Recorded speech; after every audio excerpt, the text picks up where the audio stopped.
If your mind has been in a long time in survival mode and you have healed the trauma, but now you have habitual mind, you know exactly why is it in survival mode.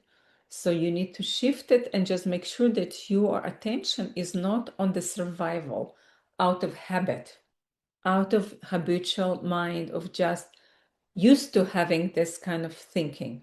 And at that time, when you're checking in with yourself, you're sending reminders how to be in that place that you want to be. But that can be only after your trauma is resolved. You resolved your trauma, you know exactly where your mind in that survival mode.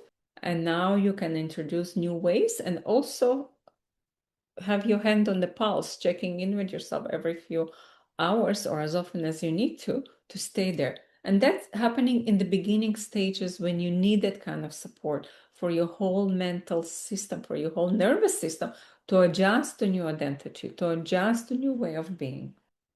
The nervous system can be shocked sometimes from the new way of being.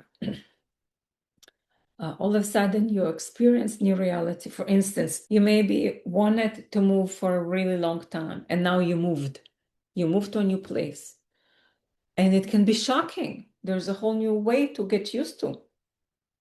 It's exciting, but at the same time it's shocking because it's new friends now, it's new community, new grocery store, new everything.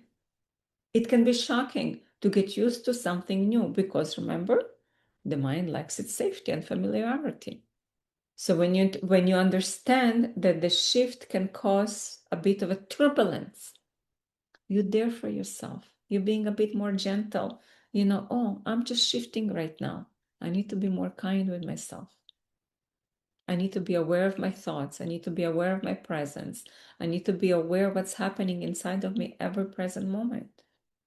But if you get into this stagnant moment or frustration moment or criticizing moment, the shift gonna be more difficult for you.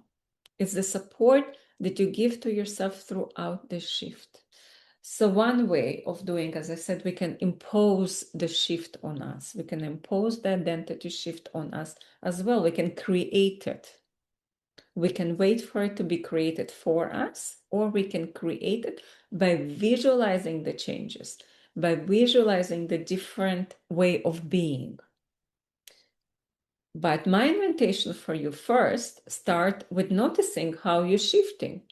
For instance, if you know that you're waking up grumpy in the morning, can I shift that? Can I shift that? Can I start training my mind in the morning from the moment I wake up? And it's a perfect place for meditation or repeating affirmations or just some kind of positive talk to yourself. Saying to yourself, good morning. What a wonderful day. Today is the best day ever. Just starting with that. Starting the day maybe with curiosity. I'm looking forward to meet myself today. Or the way you're going to bed. Those are two very interesting points, how you address yourself, how you're falling asleep. You're already starting your identity shift because you might falling asleep extremely exhausted. You might be falling asleep extremely anxious and not being able to fall asleep. I know I go through my full moon cycles when it's a bit harder to fall asleep. And how to deal with that? How can I shift that? Knowing that certain times or certain, maybe somebody been exposed to loud music or loud parties, how do I fall asleep after that? After my nervous system been in this turbulent place.